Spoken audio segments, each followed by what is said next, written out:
صلوات على محمد وآل محمد. اللهم صل على محمد وآل محمد. أعوذ بالله من الشيطان الرجيم. بسم الله الرحمن الرحيم. Assalamu alaikum wa rahmatullahi wa barakatuh. Thank you to everyone who has attended the program so far, especially braving the cold. Syed comes from a much colder area, so this is very cold for us, unlike Toronto. If we could just request everybody to move towards the front as much as possible, since we don't have that many people, just so that we have a nice congregation towards the front. I was looking for Brother Pervez to recite some Urdu poetry, but in his absence, I'll recite a piece on Sayyidah Zainab alayhi salam. Obviously, we're here to commemorate the daughter of Imam Ali ibn Abi Talib, Zainab bint Ali alayhi salam. Allahumma salli ala Muhammad wa ali Muhammad. And to commemorate that occasion, I'll recite just a poem in English, and we'll move to the main speech with Sayyid, inshallah. Salawat ala Muhammad wa ali Muhammad.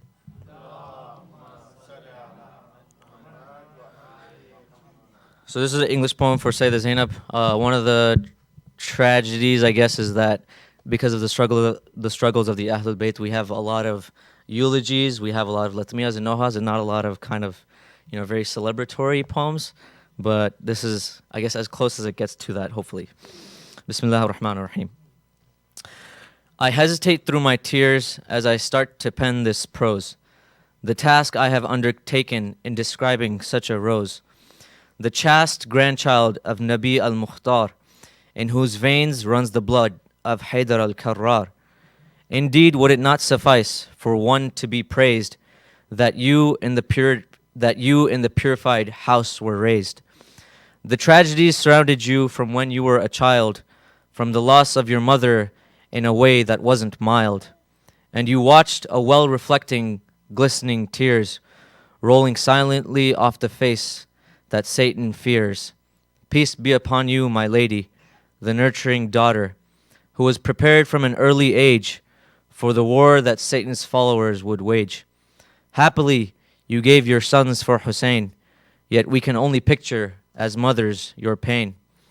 Allah's pleasure is what you sought to gain in your patience as the arrows showered like rain. Peace be upon you, my lady, the virtuous mother of the martyr's own and Muhammad, who remained pleased and content with her Lord.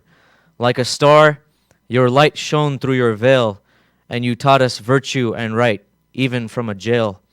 Peace be upon you, my lady, the noble captive who was made to wander, paraded in the markets of Sham.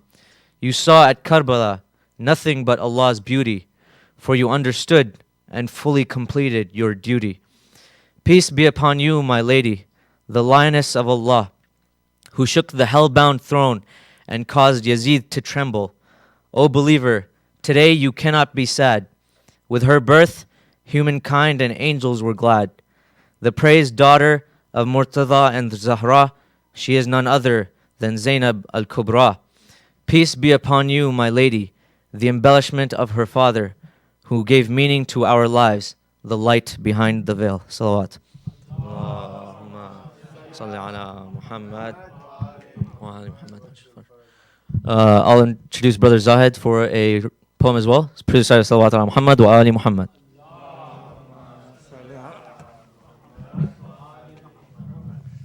Assalamu alaikum, brothers and sisters. Sorry, I don't have the Urdu translation, but I'll recite 4 verses for all the people who understand Urdu. So, please recite aloud Salawat.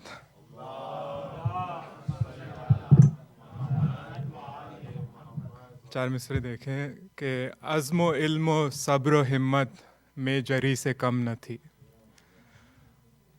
मौलाना देखे अज़्म इल्म सब्र हिम्मत में जरी से कम न थी, सानिए ज़हरा हिदायत में नबी से कम न थी. अज़्म इल्म सब्र हिम्मत में जरी से कम न थी, सानिए ज़हरा हिदायत में नबी से कम न थी. सिर्फ मर्दों को शरीयत ने दिया हुक्म जिहाद, सिर्फ मर्दों को शरीयत ने दिया हुक्म जिहाद, वरना ज़ैनब भी शुजाअत में अली से कम न थी, वरना ज़ैनब भी शुजाअत में अली से कम न थी. सलवात.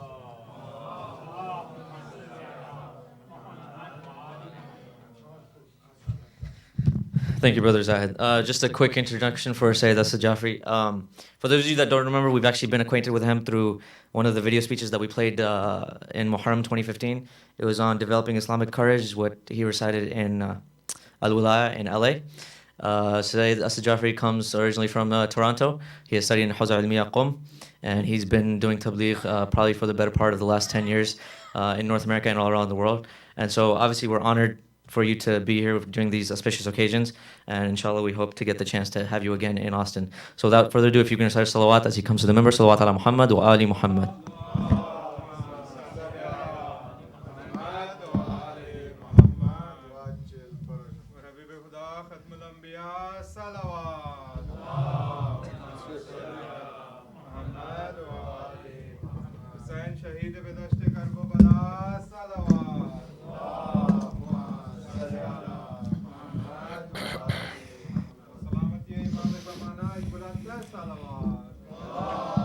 Move this back, this back.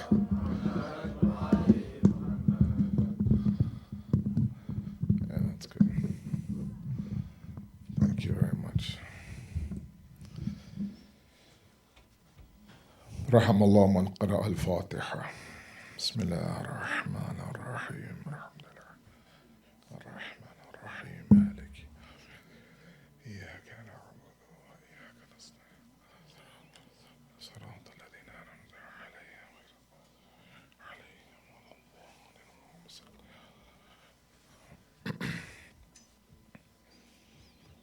Recite salawat ala Muhammad wa ali Muhammad, please.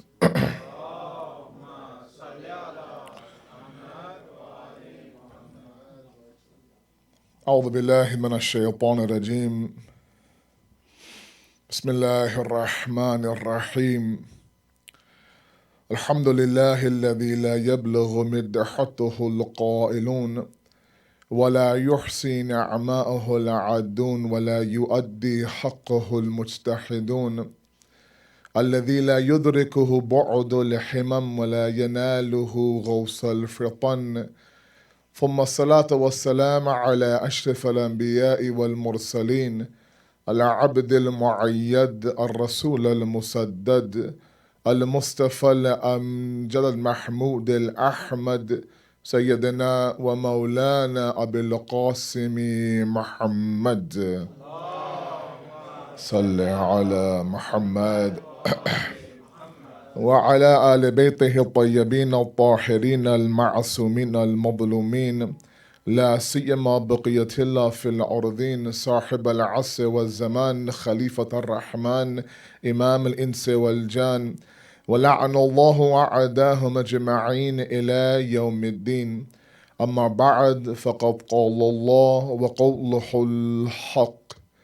بسم الله الرحمن الرحيم. ولقد خلقنا الإنسان في كبد. صلوا على محمد وآل محمد.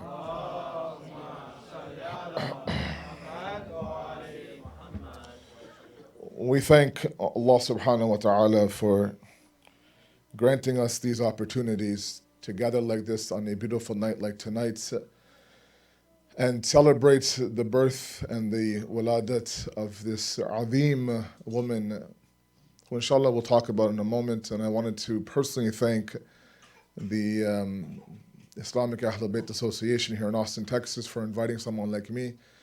It's an honor and a privilege for me to be here. I chuckled, I laughed to myself when he announced that you guys are braving the cold. You have no idea what cold is like.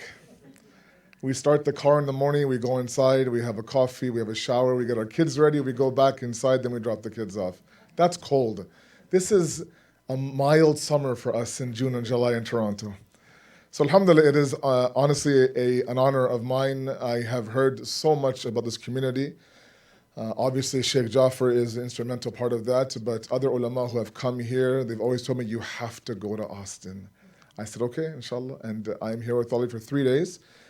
It's an honor of mine, and we will look at the programs today and Saturday, I believe, surrounding around a little bit of the lessons from this great lady of ours. I want to start off by looking at a verse of the Quran. It's now slowly becoming one of my favorite verses, and all of you, inshallah, have your own favorite verses, beyond the Ghadir ones, which every Shia likes, of course. It's the ones that actually move us. This one's from Surah Hajj. And when you look at the various tafasir out there, some ulama, some mufassirin have actually called it the tragedy of humanity. And we'll explain that in a moment. The ayat is a very beautiful one. And those of you who have smartphones right now, you can maybe follow along on your app, provided you don't do anything else, but follow along, that'd be great. Surah Hajj, ayat number 73 is my verse. And Allah subhanahu wa ta'ala presents a very beautiful example in this, a very simple example. You know, the imagery of the Quran is a very beautiful discussion.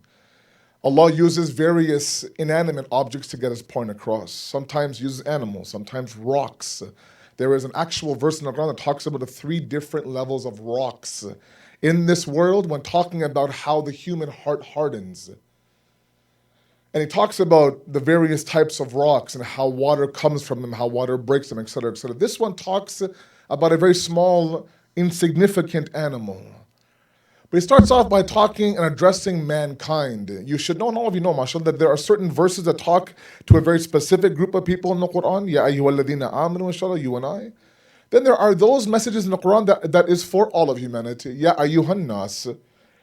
And usually, when you study those verses that talk to mankind, there is a very azim, a very great message in there. One that really all of us can kind of benefit from.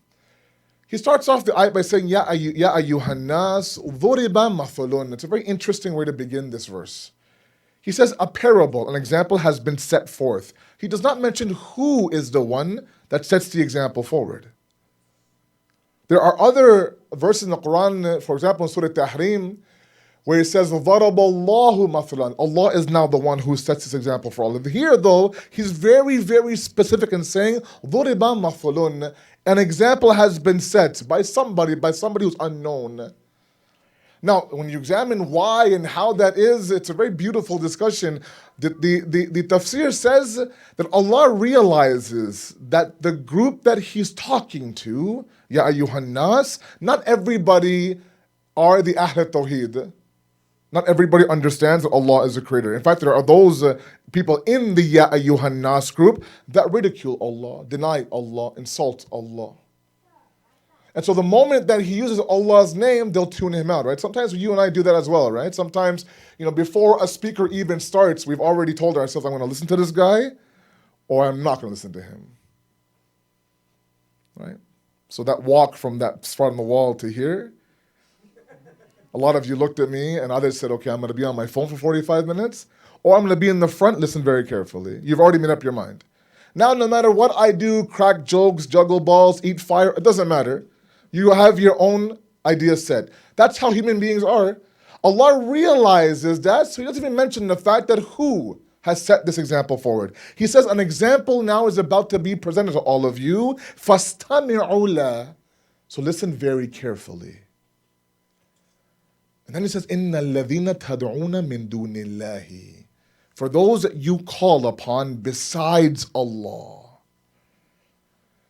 He says, لَن يَخْلُقُوا ذُبَابًا. Know that these people that you call besides Allah, be it the idols or be it mankind or be it your own idol, these are people who can never, lan in Arabic as you know, is an abad manfi. It will never happen. They can never create what? A dhubab. Dhubab for my Arab brothers is what? Is a fly. Is a fly. Is a makhi as you say in Urdu. Right? That annoying buzzing sound that you try to swat against windows, that animal, here is Allah using that insignificant, annoying animal to teach you and I a lesson.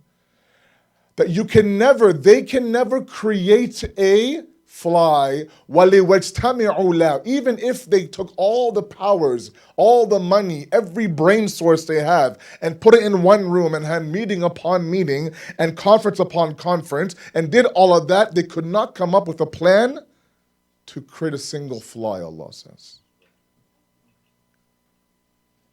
And then Allah becomes bolder. He then challenges in this very unique way. He goes, forget creation of a fly. He says, وَإِن يَسْلُبُهُمُ الذُّبَابُ شَيْئًا لَا يَسْتَنْقِذُوهُ مِنْهُ. Look at this example. that if this fly was even to get something, grab something of yours, right? We go in the summertime. Sometimes we go to picnics, right? Take the whole family, take the whole kids. You know, we take watermelon, we take barbecue, we take everything. We're there, our kids are there, our family is there, our mother is there, our father is there, and the flies are there as well. Correct? They come uninvited, like a bad relative sometimes during the Christmas holiday. They come and they sit on our food, and we swap them. I don't know about you, but we have a designated swapper inside of our family. He sits there and he swaps, bachata, all day long. He just swaps. Now, you know the fly, when it sits on the watermelon, when it flies away, it takes a very minute piece of watermelon with it. Correct? So it's taking something away from you. Allah challenges those individuals, إِنَّ الَّذِينَ تَدْعُونَ مِن دُونِ اللَّهِ, those that you beg to, that you pray to, that you collapse in front of, ask them, that forget the creation of a fly, that's maybe too difficult. That fly that comes to your picnic and grabs a piece of watermelon and flies away, go back, grab the fly, then grab that watermelon back from that fly. لَا يَسْتَنْقِذُوهُ مِنْهُ. You can't even do that. You can't even take that shay the fly has taken from you back. Look at what it talks about, the creation of a fly, then talks about the idea of you can't take a fly. A fly is minute, it's insignificant. And yet it leaves us powerless, Allah says. And then he ends off the ayat by saying, what? ضَعَفَ طَالِبُ وَالْمَطْلُوبُ. Weak is the one who seeks such individuals, and weak is the sought as well, those that you seek as well. Who? إِنَّ الَّذِينَ تَدْعُونَ مِن دُونِ اللَّهِ. Right? Those idols, or those people, or that power, or that fame, or that fortune, or that name that you are chasing after, that's all dunillahi, that's all ghayri khuda. All of them are on one side, they can't even take the watermelon back from the fly. You are weak for seeking them, they're weak for being sought. And then now comes a tragedy, the very next verse right after. Now comes a tragedy. He describes the powerlessness of those who are dunillahi, and then he talks to you and I, who sometimes we resort to people like that, and we put Allah in a corner. He says what? مَا قَدَرَ اللَّهَ حَقًّا قَدْرِهِ. إِنَّ اللَّهَ لَقَوِيٌّ عَزِيزٌ. Look at this. They have not given Allah His due qadr, His due respect, His due respect that He requires. You know, qadr shinasi, they say in Farsi sometimes, knowing something's value, knowing something's qadr. It's also used in Urdu. Something's qadr is using its value, knowing its value. When you deny that, you're denying the qadr of that existence. By doing what they do, by resorting to those idols inside of them, they're what? They're denying Allah His qadr. If anything requires for you to be its ma'bud, it's Allah subhanahu wa ta'ala. He's proven time and time again that when this world is deficient in pulling you from the rubble of this dunya, Allah is very much efficient in doing that. When every door of risk that you thought closed, Allah opens a door, min haythu la yahtasib, that you never did hisab of, you never thought existed. How many times have we had doors closed in our face, and we're left hopeless, powerless, mayus, na umid, completely, and something opens that we never even knew was a door to begin with. That's Allah. But you and I haven't given His qadr. And when you look at this discussion in the tafsir, many mufassirin have said that it's not just those who are idol worshippers. Inna alladhina tad'una min dunillahi could refer to our self-idols as well. Right? As Rumi says, Maulana as they say in Iran, Rumi says what? The mother of all idols is the self. Is the self. We live in what? We live in a self-promotion era. We live in the idea where now no longer are you an individual, you are a brand to market. Your Facebook pages, your Twitter account, your Snapchat, your Instagrams, all of that is used to what? Promote the brand that is you. Right? We live in the era of the selfie. I had a friend of mine who went to Arba'in walk this year. 25 million, 26 million, whatever the number is. He says to me, you wouldn't believe, Sayyid, what was the most hottest selling item in Karbala during Arba'in. I would think maybe kafan, maybe a tasbih of Haqq Shifa, maybe the mohars. He said, no, selfie sticks were the hottest selling item in Karbala. People would get to the dhari somehow, elbow, kick, scream, climb, and then turn around and take a selfie with Imam Hussein. It's comical. It makes us laugh. The reality is what? The reality is that that's the era that we live in. That you take an image of yourself and you plaster it all over social media, and then you wait for reaction. Now, I'm not against social media. I'm on social media. I'm not against social media. I am against this idea of using it for self-promotion. It's totally against the idea. And what we're doing is we're creating the idol within us. We're awakening the beast inside of us that creates things like narcissism, this ujb that we have, this self-love that we have. And in the process, we end up being part of that group that's إِنَّ الَّذِينَ تَدْعُونَ مِن دُونِ اللَّهِ. We end up referring to ourselves. We end up calling ourselves for help. We end up putting aside Allah to the corner, almost as if, and I dare to say this with all due respect, He is the slave and we are the master. We call Him, we say, Allah, do this. He says, no problem. He does it for us in His lutf and grace. He goes back to where we placed Him. And we don't recognize that sometimes the state that we're in today, the rubble of this dunya that we are fighting to get out of, is because we placed Allah where we placed Him. This same dua, we started it about 5 minutes ago. In there, Imam Ali talks about his biggest pain in this world. He says to the point where sabartu ala adabik fakayfa asbur ala firaqik. Look at this line of Imam Ali's. That suppose Allah, just suppose, I'll take the adab, I'll take the punishment. Squeeze my grave, lash me, put all sorts of things in my grave. I'll take all of that. I'll handle it, I'll deal with it. You give it to me, no problem. What I cannot deal with, or how do you expect me to deal with? Separation from you. Separation from you. To the point where, the gall of Amir al-Mu'mineen, right? He said, if you drop me in the hellfire, from the hellfire, I'll scream out, Aina ya waliyul mu'mineen. Where are you, O friend of the believers? Right? So the separation we have between us and Allah should be a concern for us.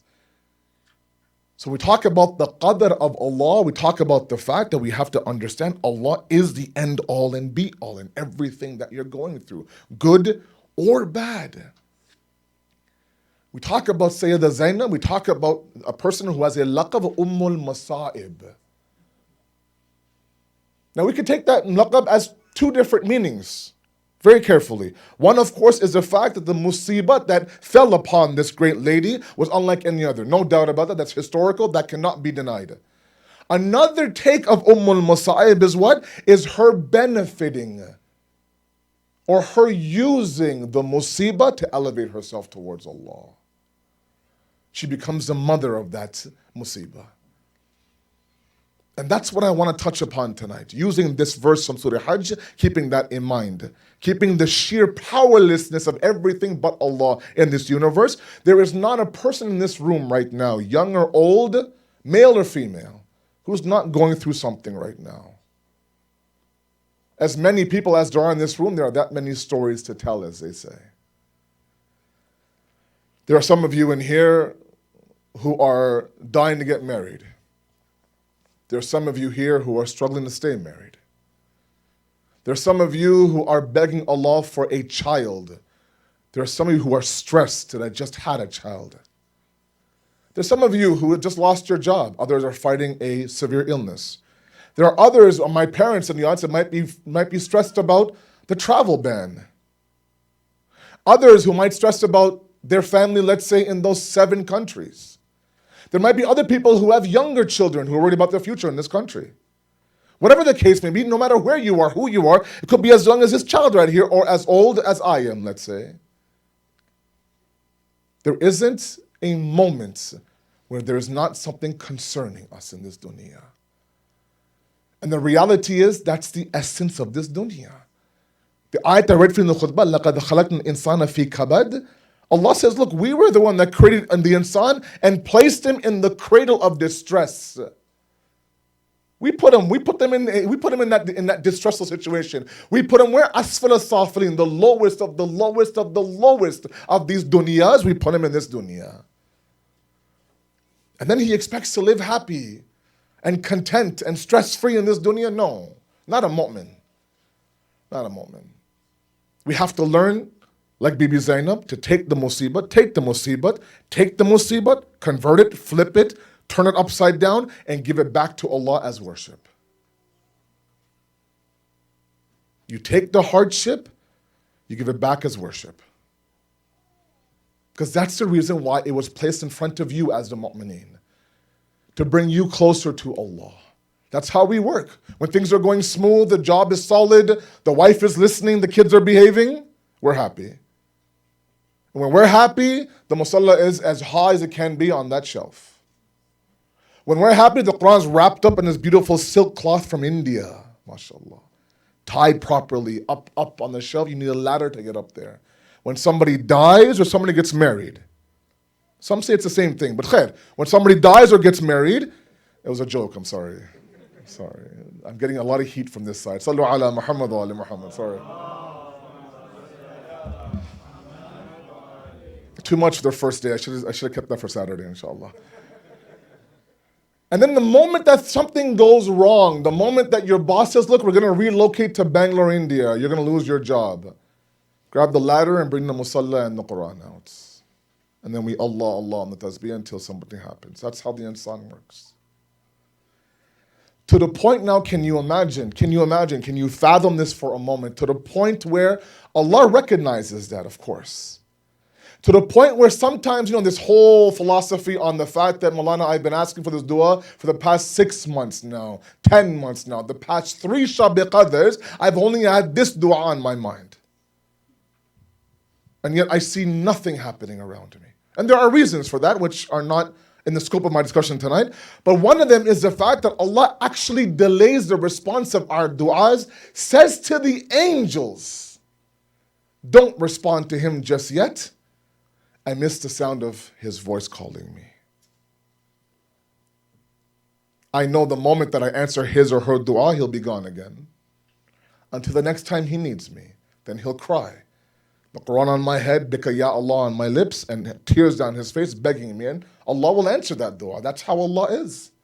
But he also knows that without that musibah, without that hardship, we are ghafil human beings. We're heedless. We forget. That's just how the insan was created.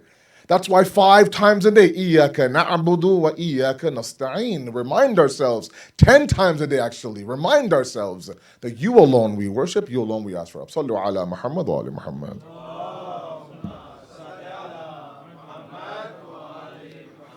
Now you might think that that's cruel of Allah.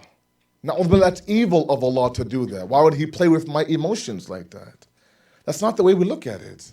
It's the love that Allah has, that when you turn your face towards him, when you actually devote a conversation with him with the sincerest of hearts, with tears down your eyes, your heart is breaking as you speak to Allah, you then realize what? That you are the only one that can answer my call. I'll give you a very simple example for my kids in the audience. It's a bad example, so don't mind me. Halloween. I don't know what happens here, but up in Toronto, Halloween, these kids go door to door looking for candy, okay, on Halloween night. And these kids go up and down, let's say, my street, and they know full of which homes will give candy, which homes will not give candy, correct? You come across a home and the lights are off and the people are hiding under the couch and the curtains are drawn. There's a big sign saying, no candy, go away. They know that we're not going to ring this doorbell. Then the neighbor has all sorts of ghouls and goblins and music coming from there, and the elders are dressed up in a costume for some weird reason. All these things are done. They know full well that this neighbor will give candy, this guy won't. But they'll still what? Ring the doorbell at least once to that guy that says, go away, no candy. Just maybe he might change his mind. Maybe I might get a small Snickers bar out of it. But the neighbor who I know full well is there, I'll ring his doorbell 15 times, knowing full well that when he answers the door, he has what I need. We talk about what to do during hardships. One thing they talk about when it comes to dua is the persistence of dua. The persistence of dua. I asked him once, Mulana, he didn't answer, I'd stop asking. No, Allah says, persistently ask me. That kid will persistently knock on the door. Why? Because he knows that what's behind this door is what I need.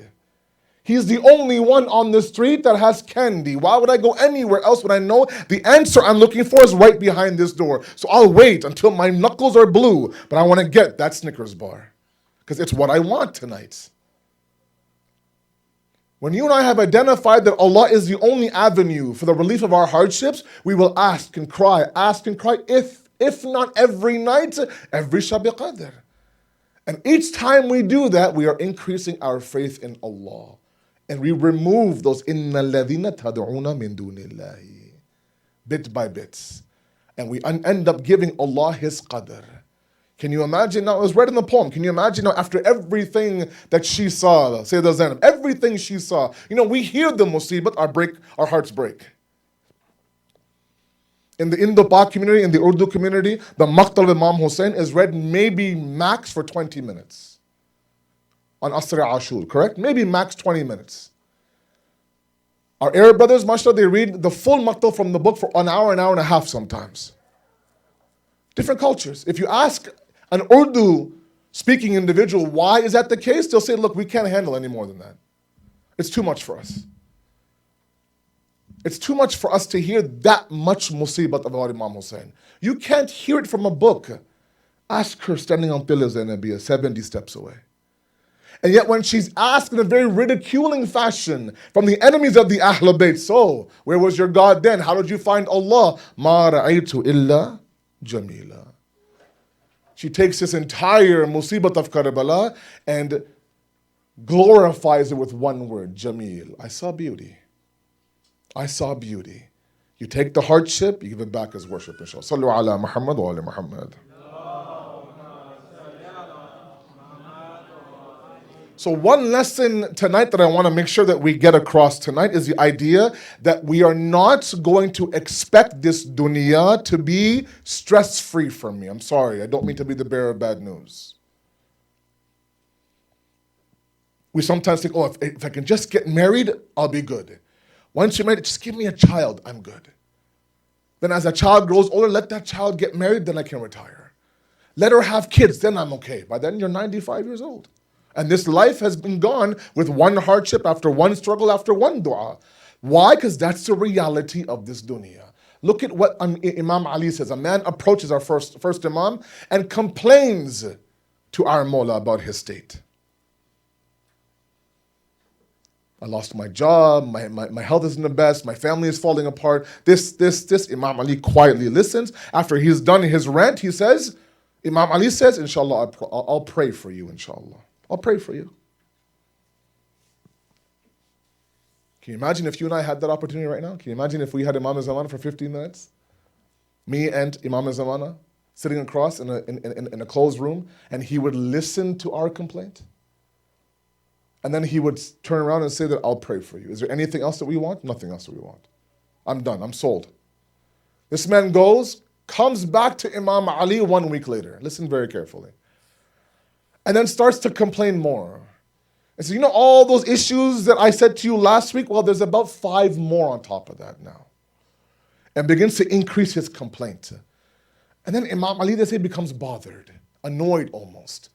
Says, look, you're expecting from this dunya what it can't give you. Instead of looking for stress-free, problem-free moments and days in a life, ask Allah, this is our lesson now, ask Allah that throughout that hardship, my iman is saved during that hardship. My iman is saved during that hardship. Sometimes we don't know what's inside of us until we're tested. The example I've given before is what? Is a swimming pool. Okay, you look at a pool, let's say, so in someone's backyard, and the water is completely still. And on the surface, it looks like a very clean pool. Because usually the dirt sits to the bottom of the pool, correct? Now somebody dives into the pool now, the waves start crashing, all the dirt comes to the surface of the pool. And what you once thought was a very clean pool is now a quite disgusting pool. You and I sometimes, when it comes to ourselves, forget anybody else, ourselves, we're the exact same way. So long as things are calm in our life, we think, you know what, I'm good, I'm flying towards Allah. You know, fanafillah, baqabillah, I'm growing, I'm flying. The moment this dunya throws a hardship at us, and the waves of our internal kingdom start to crash against each other, everything that was in the heart of our hearts begins to boil to the top. And lines of kufr come out of our mouth. Lines of shirk come out of our mouth. How could you, Allah? How dare you, Allah? What's the purpose of salat if this, Allah? Why would you do this to me, Allah? I thought you were merciful, Allah. Those are big lines of shirk and big lines of kufr. Only happens when the waves of our pool begins to crash against each other. So the dua that we have, we're begging towards Allah, look, Allah, I don't want a stress-free life. You placed me in this distress for a reason. What's your reaction? I'm going to show you my reaction, that no matter what this dunya throws at me, I know that you are bigger than this dunya is. Many of our youth come to us, Sayyid, you don't know my life. You have no idea the mistakes I've made. You don't know how it is. I'm a horrible human. If you knew one day of my life, you wouldn't talk to me. You wouldn't say salam to me. You wouldn't even look at me. I go, look, you're right. I don't know your life. I don't want to know your life. I don't. What I do know is that Allah is greater than everything in this universe. There's no hardship that you have as those who are inside Tawheed, and I'll explain that in a moment, inside Tawheed, that's bigger than Allah. I'll give you one story from Nabi Musa's time. Sallallahu ala Muhammad wa ala Muhammad, please.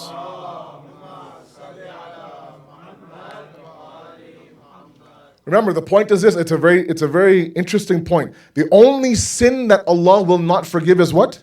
Shirk. Ahsant. Why? Because the moment you do shirk, you're leaving the circle of Tawheed. When you leave the circle of Tawheed, you're no longer under Allah's command. You've gone towards somebody who is other than Allah. Now Allah can't help you. But Allah says the moment that you are within the confines and the kingdom of Tawheed, whatever you do in that Tawheedi kingdom, I will forgive you for. What's the story? It's a very famous story. Nabi Musa's with his tribe, the Bani Israel. A drought, a severe drought hits that area. For 2 or 3 days, no rain. I ask all of you now who are entering this dangerous world of hopelessness, and there are always a few who right now are struggling to find motivation to get up in the morning, who 24 hours at a time, they're living their life. Listen to this story. Remind yourself that I belong to that Allah who has forgiven those who are far worse than me. Not to lower your sin, but to increase your hope. Khair. A drought hits. They come to Nabi Musa. Nabi Musa, look, we need rain. Let's pray for rain. So together, Jami'an, as the whole tribe, they come with Nabi Musa, begin to beg Allah for rain. The story says that they would see clouds forming. And then the moment that they thought rain was imminent, the clouds would part. This happened several times.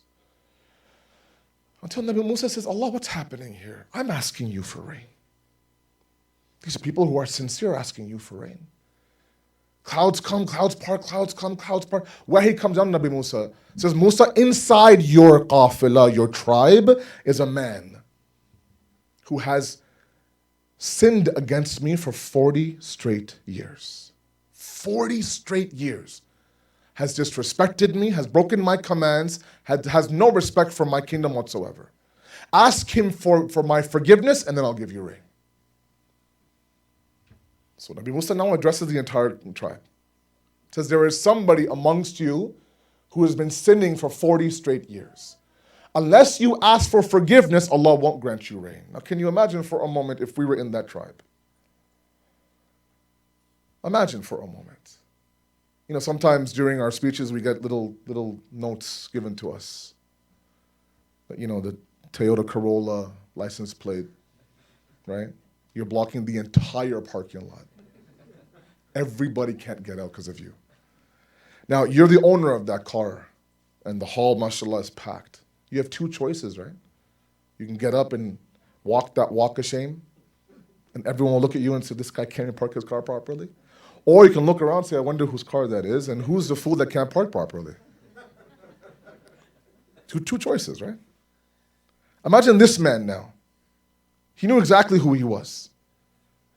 Nabi Musa is now announcing to the entire tribe that unless you come forward and ask Allah for forgiveness, nothing will happen. Now, can you imagine? The hadith says everyone paused, looked around, obviously. The man who was responsible for this begins to talk to Allah inside of his heart. Says, Allah, you know it's me, I know it's me.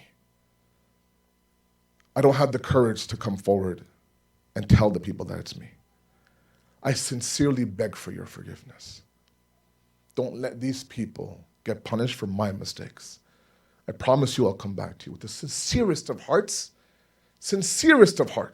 he begs Allah for forgiveness. Inside the heart of his heart. Doesn't say a single word. While they're waiting for someone to come forward, the clouds begin to form and rain begins to pour down from the sky. Everyone is happy, everyone begins to celebrate. Nabi Musa, like you and I, a bit confused. Says, Allah, no one came forward. Can you tell me what happened? Again, where he comes down. Says, whoever was responsible, they asked for forgiveness, I forgave them. And then Nabi Musa asked a very important question. Allah, can you show me who that person is? Allahu Akbar. Allah says, Musa, when he was sinning against me for 40 straight years, I didn't tell you who he was. Now that he's won me back and back on my path, you expect me now to expose him to you? How much does Allah want? How much does Allah crave to protect us from each other? And then we have the audacity to convince ourselves that Allah will not turn my hardship into positive. Right? When we try to give example upon example, you'll sit there and tell me, yeah, they might go through, but I know for a fact that's not me. It's not the case. We have to ensure the fact that we understand that while this dunya throws hardships at us, we have to convert that into worship. Now, how and what do we need? Those are all different discussions. At least let's get the mentality straight. That number one, shaitan will not stop. This dunya's purpose is to test you and to distract you. Your purpose is to turn to Allah when that happens. Allah says, your job, you were created to worship me. لِيَعْبُدُونَ, the Quran says, your job was to worship me. My job is to be merciful towards you. You do your job, let me do my job. Khalas. So we're not leaving here tonight with hopelessness. Not a single person, not my mothers who have, young daughters at home waiting for the phone to ring, nor anybody here who, let's say, has a parent or an uncle or they themselves are fighting a grave illness or have lost their job or have no idea how to go back home, have no idea how to bring their parents back from that side. Everything will clear up. Everything will once again be okay if you have the right mentality. If you understand that I was placed in this to turn back towards Allah. Because that's the purpose of this dunya, is to help you turn back towards Allah. Sallu ala Muhammad wa ali Muhammad.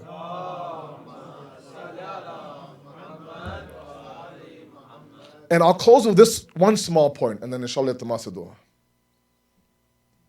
It's a point that I want, especially my youth in the audience, to understand completely. We live our lives, and it's a general statement, we live our lives moments by moment by moment, you and I. The example I give often is the airplane size window. I was approaching Austin. Just today I landed from Toronto, I was approaching Austin. I saw Austin in all of its entirety at an airplane size window. There was a moment where I was high enough to see the entire city in one glance. As the approach became closer to the runway, I could only see Austin, Texas at a window size at a time. I couldn't get the beauty of the entire picture. That's how we live our life sometimes, right? Right now, all of us are living in this airplane size window of ours. Everything that we honestly believe in is in this airplane size window. Allah subhanahu wa ta'ala lives in entirety.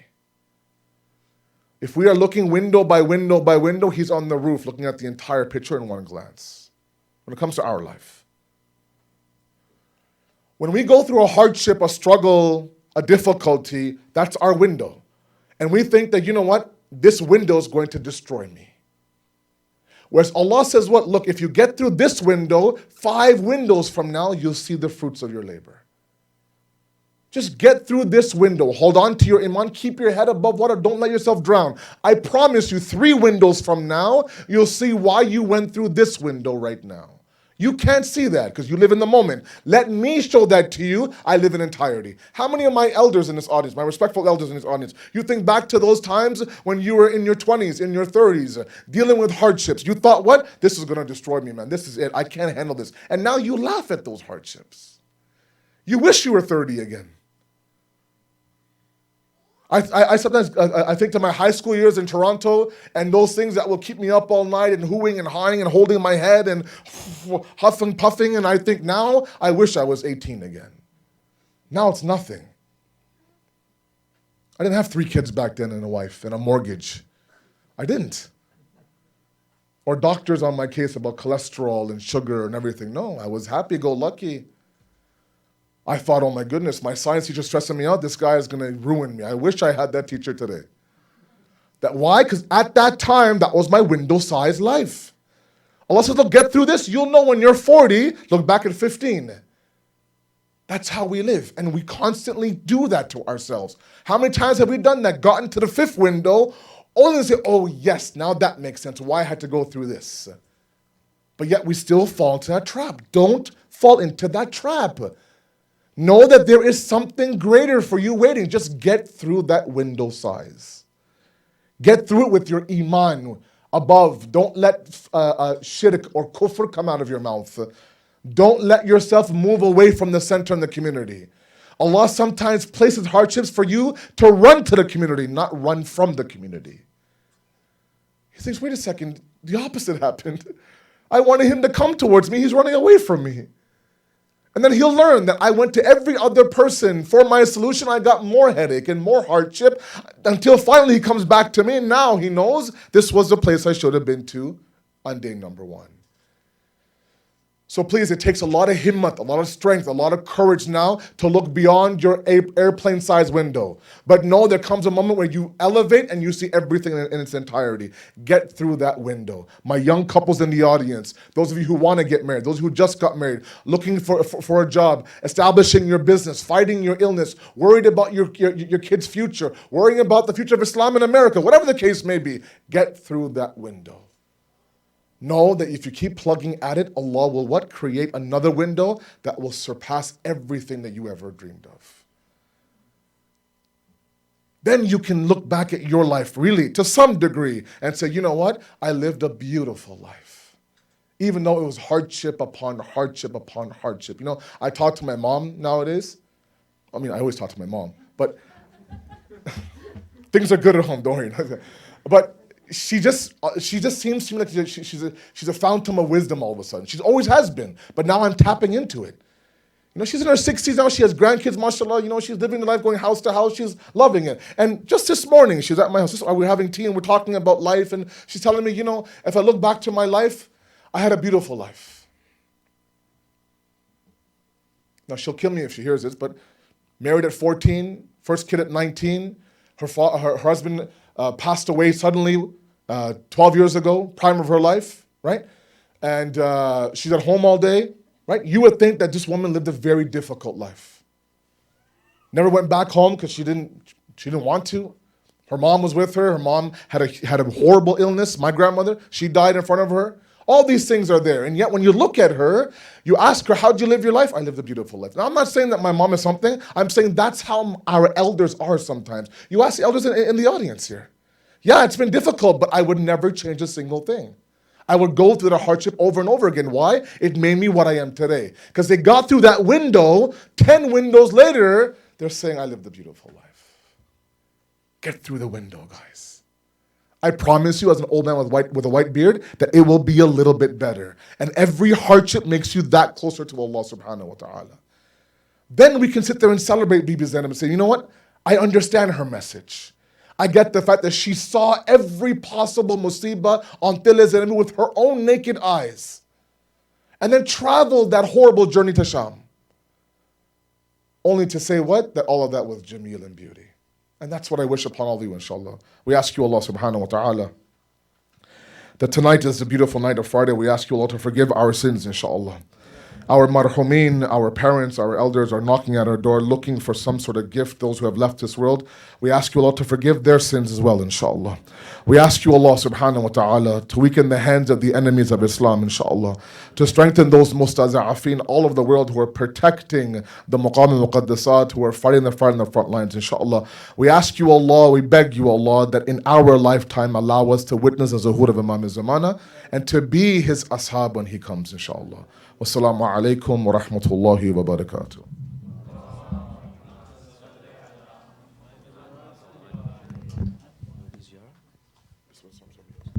Ziyarah.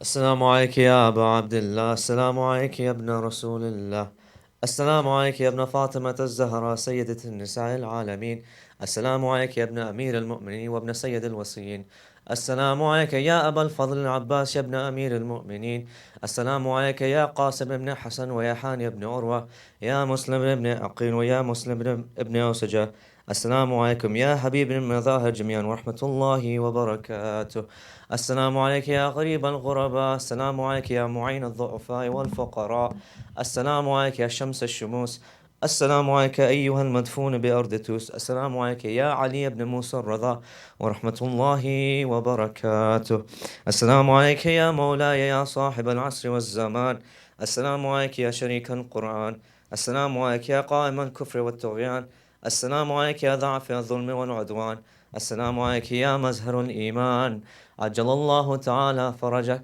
وسهل الله تعالى مخرجك وظهورك ورحمة الله وبركاته.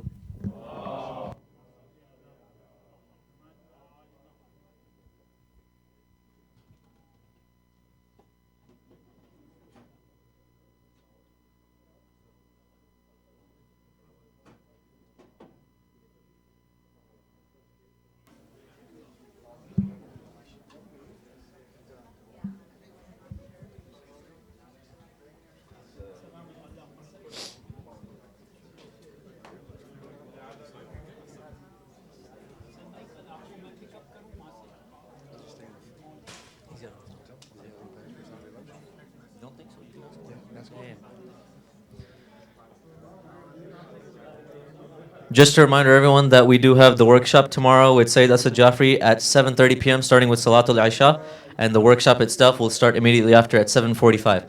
So we'll have desks and chairs out front, and we'll have the workshop starting at 7:30 tomorrow night, Salatul Isha. And then Saturday program always starts with Salatul Maghrib. Thank you. Assalamu alaikum.